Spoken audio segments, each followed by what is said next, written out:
Comparison बहुत ज़रूरी है। चाहे आप कोई भी मोबाइल ख़रीद रहे हो, कोई भी स्पेसिफिक डिसीजन ले रहे हो, आपको ये देखना बेहद ज़रूरी है कि जो भी इन्वेस्टमेंट आप कर रहे हैं उसके लिए आपने बेसिक रिसर्च कर ली है। चाहे स्टॉक मार्केट में अगर आप पैसा लगा रहे हैं तो स्टॉक सिलेक्शन के टाइम पे भी कंपैरिजन करते हैं। एक स्टेप पीछे आ जाइए, अगर आप स्टॉक ब्रोकर की चॉइस करते हैं तो उस केस में भी ये देखना ज़रूरी है कि आपके लिए कौन सा स्टॉक ब्रोकर सही है। हर एक स्टॉक ब्रोकर के कुछ फ़ायदे होते हैं, कुछ नुकसान। आपका फ़ायदा और आपकी एक्सपेक्टेशन अगर मैच होती हैं तो सर्टेन लेवल पे वो ब्रोकर आपके लिए सही रहता है, और इसीलिए हम अलग अलग कंपैरिजन्स लेके आते हैं। आज की वीडियो में देखेंगे ज़रोडा और रिलायंस सिक्योरिटीज़, जिसका नाम रिलायंस स्मार्ट मनी भी हो चुका है। इन दोनों ब्रोकर्स के बीच में नंबर्स बेस पे देखेंगे कि कहाँ कहाँ पे क्या क्या प्रोविज़न ये प्रोवाइड करते हैं और आपके लिए इन दोनों में से कौन सा सही रहेगा। तो आइए शुरू करते हैं।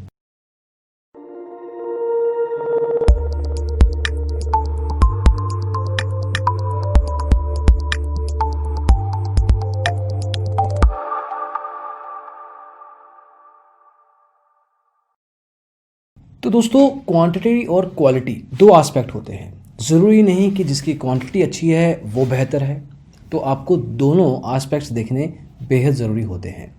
अगर हम इन दोनों ब्रोकर्स की बात करें, पहले बैकग्राउंड की बात करते हैं। ज़रोडा, जैसे हमें पता है कि भारत का पहला डिस्काउंट ब्रोकर रहा है और आज की तारीख में एक बड़ा खासा नाम बन चुका है। स्पेसिफिकली नंबर्स की बात करें तो करीब 27 लाख इनके पास एक्टिव क्लाइंट्स हैं। एक्टिव क्लाइंट्स का मतलब पिछले 6 महीनों में मिनिमम एक ट्रेड इन्होंने किया है। ओवरऑल क्लाइंट बेस इससे भी ज़्यादा हो सकता है। 27 लाख एक्टिव क्लाइंट हैं, उसमें से करीब 560 शिकायतें हो चुकी हैं, जिससे इनका कंप्लेंट परसेंटेज 0.02% बनता है। इंडस्ट्री का एवरेज 0.10%, मतलब इंडस्ट्री एवरेज 5 गुना ख़राब है। ज़रोडा उस मामले में बेहतर। अगर हम रिलायंस की बात करें तो रिलायंस के पास 1,17,000 ही एक्टिव क्लाइंट्स हैं, तो उस हिसाब से ज़रोडा काफ़ी बड़ा स्टॉक ब्रोकर है। लेकिन अगेन, क्वांटिटी का मतलब क्वालिटी नहीं होता है। ये हो सकता है कि रिलायंस मनी शायद कुछ स्पेसिफिक क्लाइंट्स के साथ ही बिजनेस करना चाहती हो, उनको बड़े गेम मतलब क्वांटिटी में गेम नहीं खेलना है।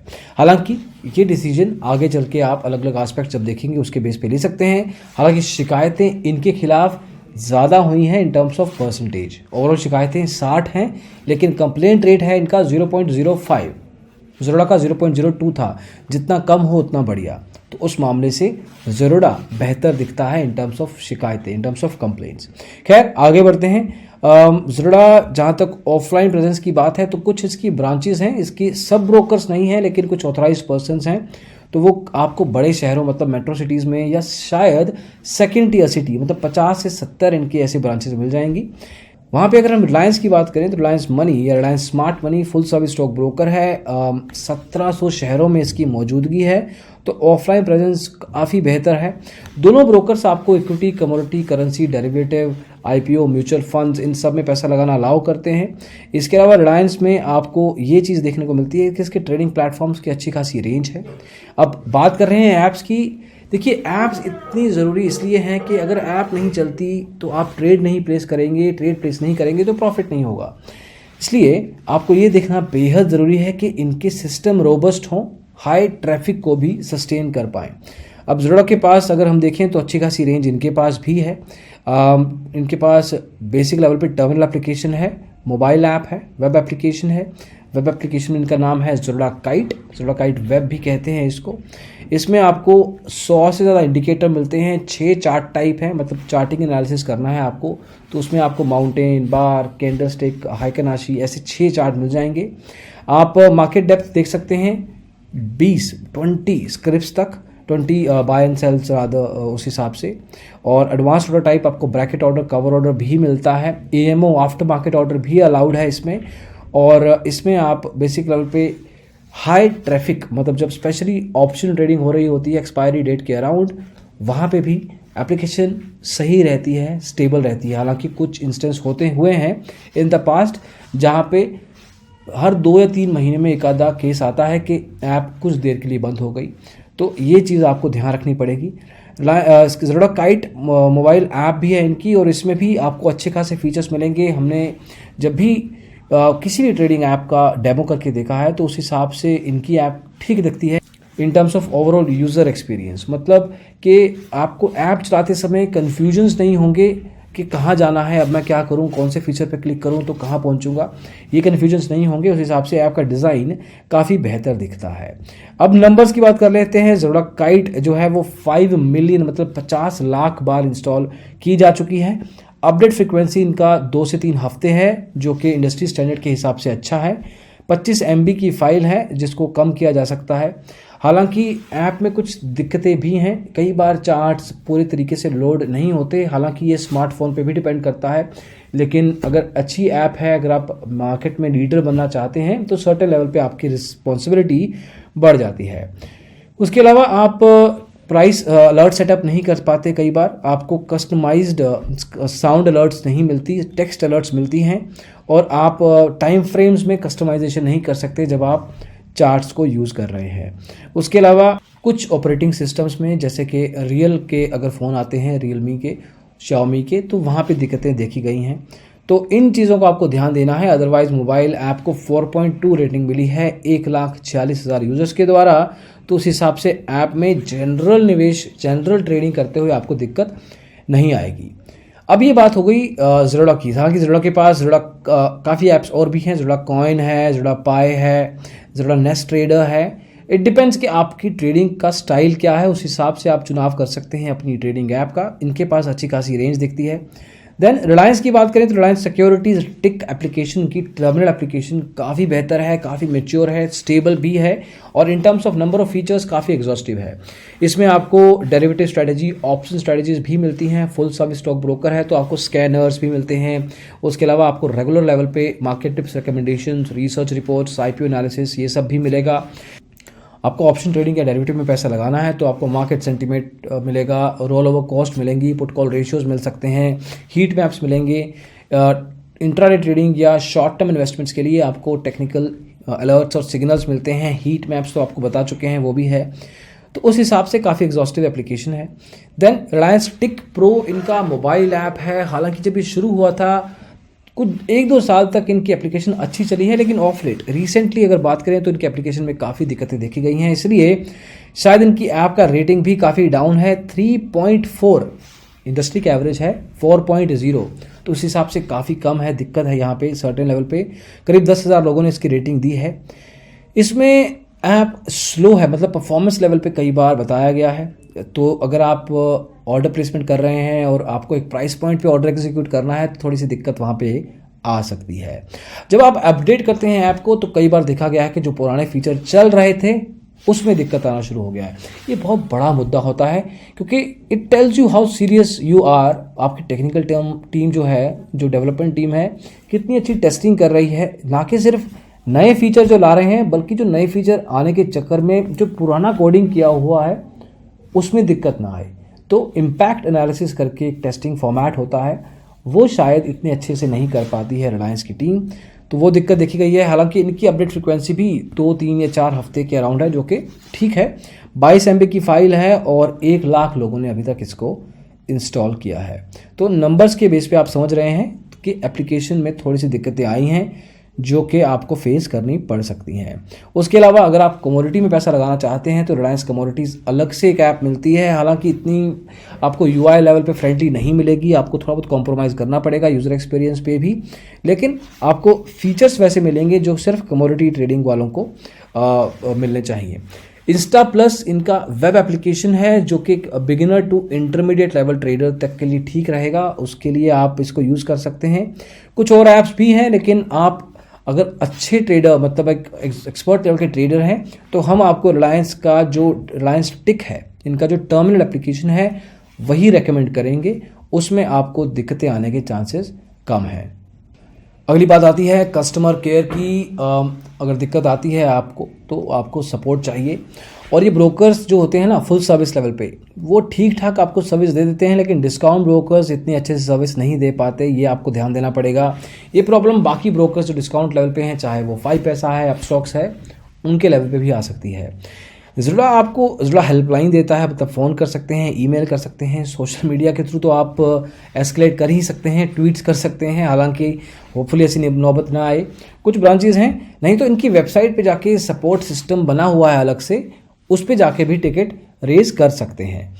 तो उस हिसाब से ठीक है। लेकिन जब बात आती है टर्न अराउंड टाइम की, कि अगर आपको दिक्कत आ रही है, इनके पास क्वांटम इतना सारा हो चुका है कि क्वालिटी की तरफ फोकस थोड़ा सा एक कॉम्प्रोमाइज़ लेवल पे जा रहा है, तो कस्टमर केयर पे ज़रूरा को सर्टेन लेवल पे इंप्रूवमेंट लाने की ज़रूरत है। ये एक एरिया है जहाँ पे ये ब्रोकर अभी थोड़ा वीक है। रिलायंस मनी जहाँ तक बात है, फ़ोन अलाउ करता है, 1700 ब्रांचेज हैं इसकी, वेब असिस्टेंस भी मिलती है, चैटिंग भी कर सकते हैं। इनका टर्न अराउंड टाइम ठीक है, फुल सर्विस ब्रोकर है, थोड़ा महंगा रहेगा इसलिए आपसे ब्रोकरेज भी ज़्यादा लेता है इस चक्कर में, लेकिन कस्टमर सर्विस में ठीक है। रिसर्च, अगर आपको हेल्प चाहिए रिसर्च में, तो ब्रोकर आपको फुल सर्विस लेवल पे टिप्स रिकमेंडेशंस देते हैं। जैसे कि शुरुआत में आपको बताया कि ऐप में इनको आपकी ये मदद मिलती है। ज़रूर ये मदद नहीं कर पाता, लेकिन इसके कुछ टाइप्स हैं थर्ड पार्टी के साथ, मतलब इनकी खुद की कोई रिसर्च टीम नहीं है, लेकिन कुछ थर्ड पार्टी टाइप्स हैं, जैसे थॉमसन रियूटर्स के साथ है। इसमें कुछ प्लान होते हैं जो आपको अलग से खरीदने पड़ते हैं, इतने महंगे नहीं हैं। जैसे 1 महीने का है 150 रुपये, 6 महीने का 850 रुपये और साल का 1440 रुपये। ये पैसा देके आप सर्टेन लेवल पे एनालिसिस के जो टिप्स हैं ये बाय कर सकते हैं। इनकी एक्यूरेसी क्या है वो कुछ खास हम नहीं बता पाएंगे, because we have not used it, but certain level पे अलग से एजेंसी के थ्रू ही कर पाते हैं। तो एक तरह से अगर आपका दिक्कत आता भी है तो ज़रूर ये कहेगा कि देखो हमारा दिक्कत नहीं है, आपने थर्ड पार्टी हमारे थ्रू चूज़ की थी, लेकिन थर्ड पार्टी है तो we can't really take any guarantee of how it works. Reliance money की जो रिसर्च रिपोर्ट्स हैं, हालांकि वो भी कोई खास तोप नहीं है, खास बड़ी नहीं है, खास बेहतर नहीं है, लेकिन इनकी खुद की है, तो इनकी रिसर्च टीम इन हाउस है और आपको investment summary, research reports fundamental level पे, टेक्निकल लेवल पे, डेली लेवल पे टिप्स मिलती हैं, प्री मार्केट रिपोर्ट्स मिलती हैं, फ्यूचर ऑप्शन कॉल्स मिलते हैं। तो उस हिसाब से थोड़ी सी एक्यूरेसी लेवल पे इसको बेहतर आंका जा सकता है। अब बात करते हैं हम खर्चों की, कितना पैसा लगेगा, क्या करना पड़ेगा। अकाउंट खोलने के लिए रिलायंस आपको ट्रेडिंग अकाउंट खोलने के लिए 950 रुपये चार्ज करता है, बहुत महंगा है। ट्रेडिंग अकाउंट महंगा है, लेकिन डीमेट अकाउंट फ्री है। डीमेट अकाउंट की मेंटेनेंस 400 रुपये पे आती है। यहाँ पे एक बहुत बड़ा बैरियर क्रिएट कर देता है। कोशिश करता है ये ब्रोकर कि मैं ज़्यादा से ज़्यादा पैसा शुरू में ही खींच लूँ, लेकिन ये अच्छा प्रोपोजिशन नहीं है, क्योंकि बहुत सारे स्टॉक ब्रोकर चाहे फुल सर्विस हो, डिस्काउंट हो, आजकल तो बैंक बेस्ड स्टॉक ब्रोकर भी अकाउंट ओपनिंग फ्री कर चुके हैं। तो ये यहाँ पे थोड़ा ध्यान देने वाली बात है। ज़रूरत की बात करें तो अकाउंट ओपनिंग लेवल पे ये भी छोड़ते नहीं हैं, अकाउंट लेवल पे इनके भी खर्चे हैं। 200 रुपये लगेगा ट्रेडिंग और डीमेट अकाउंट को खोलने के लिए, उसके लिए कमोडिटी अकाउंट खोलना है अलग से, तो 100 रुपये उसका देना पड़ेगा। एएमसी इसका 300 रुपये है, जो पहले साल से ही शुरू हो जाता है। तो इन दोनों ब्रोकर्स के बीच में अकाउंट ओपनिंग लेवल पे हाँ थोड़ा सस्ता ज़रूर है, लेकिन पैसा देना पड़ेगा आपको, इसमें आप फ्री नहीं ले पाएंगे। इसके अलावा ब्रोकरेज खर्चे, जो कि रेगुलर खर्चा होने वाला है, वो कितना लगेगा। देखिए रिलायंस की बात करें तो इनके पास कुछ प्लान्स हैं, लेकिन बेसिक लेवल पे जितना आप ज़्यादा मार्जिन मनी डालेंगे ना, उतना कम ब्रोकरेज देना पड़ेगा। तो इक्विटी डिलीवरी 0.5%, मतलब 0.5% आपको अपनी ट्रेड टर्नओवर का देना पड़ेगा। ये कम से कम 0.08 जा सकता है, डिपेंडिंग कि आपकी टर्नओवर कुछ लाखों में है। इंट्राडे में 0.05 से शुरू होकर 0.005% तक जा सकता है। अगर आप ऑप्शन ट्रेडिंग करते हैं तो इक्विटी में 100 रुपया प्रति लॉट और करेंसी ऑप्शंस में 40 रुपये प्रति लॉट। ये कुछ ब्रोकरेज चार्जेस हैं। जुड़ा थोड़ा फिक्स प्लान लेके आता है, मतलब अगर आप डिलीवरी में ट्रेडिंग करते हैं तो कोई ब्रोकरेज नहीं देना, बाकी के टैक्सेस वगैरह जैसे सब ब्रोकर्स लेते हैं वो देने पड़ेंगे, लेकिन डिलीवरी ट्रेडिंग फ्री है। बाकी के सेगमेंट में 20 रुपये, ये नॉर्मल डिस्कशन पॉइंट है, सबको पता ही है। इसके अलावा डीपी चार्जेस होते हैं, और डीपी चार्जेस जुड़ा आपको लेगा 13.5 रुपये प्लस जीएसटी हर स्क्रिप्ट का। अगर हम इंडस्ट्री की बात करें तो उस हिसाब से ज़्यादा महंगे नहीं हैं, 13.5 रुपये एक्चुअली काफ़ी कम है। जीएसटी जोड़ देंगे तो करीब 18.5 रुपये बन जाएगा, 18-18.5 रुपये। रिलायंस मनी आपसे लेगा करीब 25 रुपये प्लस जीएसटी, तो आपका ये खर्चा काफ़ी ज़्यादा हो जाएगा। तो अगर आप लगातार बाइंग एंड सेलिंग करते हैं डिलीवरी में, ये सिर्फ डिलीवरी में होता है, इंट्राडे में नहीं होता है, तो आपको खर्चे ये अलग से देने पड़ेंगे। तो ये कुछ खर्चे हैं जो आपको बताने चाहिए। इसके अलावा है मार्जिन, एक्सपोजर, लेवरेज। हालांकि सेबी की टाइट रेगुलेशंस आने वाली हैं, कुछ लेवल पे आ भी चुकी हैं, तो काफ़ी समय बाद क्या होगा कि कुछ ब्रोकर्स आपको मार्जिन जो देंगे एक स्पेसिफिक लिमिट तक ही दे पाएंगे, उससे ज़्यादा कोई भी ब्रोकर नहीं दे पाएगा। तो जो ब्रोकर्स हैं आजकल बड़े बड़े, जो एक्सपोजर लेवल पे आपको लुभाने की कोशिश करते हैं, वो गेम ओवर हो जाएगी। जुड़ा मार्जिन हालांकि ज़्यादा देता नहीं है, इंट्राडे में 12 से 15 गुना, बाकी सेगमेंट में 3 से 4 गुना, डिलीवरी में तो मिलता ही नहीं है। और रिलायंस की बात करें तो रिलायंस भी इतना कोई टॉप नहीं है। रिलायंस मार्जिन के लेवल पे आपको कुछ खास वैल्यूज़ नहीं प्रोवाइड कर पाएगा। स्पेसिफिक वैल्यू चाहिए तो स्पेसिफिकली देखें तो 10 गुना मिलेगा इंट्राडे में, डिलीवरी में 2 से 3 गुना और बाकी के सेगमेंट में 2 से 3 गुना ही मिलेगा। ऑप्शंस में ये भी कुछ खास मार्जिन नहीं देते हैं। तो अगर एक पिक करना है तो एक भी नाम नहीं है मार्जिन के लेवल पे, दोनों ब्रोकर एक तरीके से ओके मतलब अराउंड एवरेज ही हैं। अब बात आती है फाइनली कुछ स्पेसिफिक पॉइंट्स की, फ़ायदों की और नुकसानों की, जिसके बेस पे आप डिसीजन ले सकते हैं। देखिए, ज़रूरत का नुकसान ये है कि ऐप में अगर आप एग्जॉस्टिव ट्रेडिंग करते हैं तो कुछ टाइम पे दिक्कत आ सकती है जब हाई ट्रैफिक है स्पेशली। दूसरी चीज़, रिकमेंडेशंस रिसर्च आपको अलग से बाय करनी पड़ेंगी, उसकी एक्यूरेसी भी एक अलग मुद्दा है। मार्जिन ज़्यादा नहीं मिलेगा आपको। उसके अलावा आपको कॉल एंड ट्रेड फैसिलिटी में भी पैसे देने पड़ेंगे। ऑफलाइन प्रेजेंस भी कुछ खास नहीं है। ये हो गई दिक्कतें। फ़ायदे, डिलीवरी फ्री है। इंट्राडे या बाकी सेगमेंट में 20 रुपया कुछ खास नहीं है, मतलब एक फिक्स्ड अमाउंट है, कोई हिडन चार्ज नहीं है। ट्रेडिंग प्लेटफॉर्म्स की रेंज है, ट्रेडिंग इन्वेस्टमेंट क्लासेस में आप अच्छा खासा पैसा लगा सकते हैं, एक अच्छी रेंज वहाँ पे भी मिलती है। एजुकेशन लेवल पे प्रोवाइड किया जाता है, वहाँ पे भी दिक्कत है। म्यूचुअल फंड में भी आप अप्लाई कर सकते हैं ज़रूरा कॉइन के थ्रू। मोबाइल ऐप इनकी काफ़ी उस हिसाब से मैच्योर है। तो एक तरीके से सर्टेन लेवल पे कुछ फ़ायदे देता है ये ब्रोकर।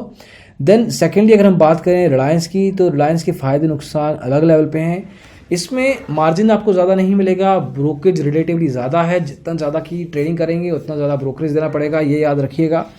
उसके अलावा आपको अकाउंट ओपनिंग लेवल पे 950 रुपये याद रखिएगा, थोड़ा महंगा है और कुछ हिडन चार्जेस हो सकते हैं। तो बेहतर रहेगा जिस भी एग्जीक्यूटिव से आप बात कर रहे हैं उससे ईमेल में सारे खर्चे पहले से मंगवा लें ताकि बाद में दिक्कत ना हो। फ़ायदे क्या हैं? ऑफलाइन प्रेजेंस अच्छी खासी है, 1500 से 1800 ब्रांचेज हैं इनकी। रिलायंस टिक इनकी अच्छी एप्लीकेशन है। टर्मिनल लेवल पे आफ्टर मार्केट ऑर्डर्स अलाउड है। कस्टमर सर्विस रिलेटिवली बेहतर है जहाँ तक बात है ज़रूरा के कंपैरिजन की।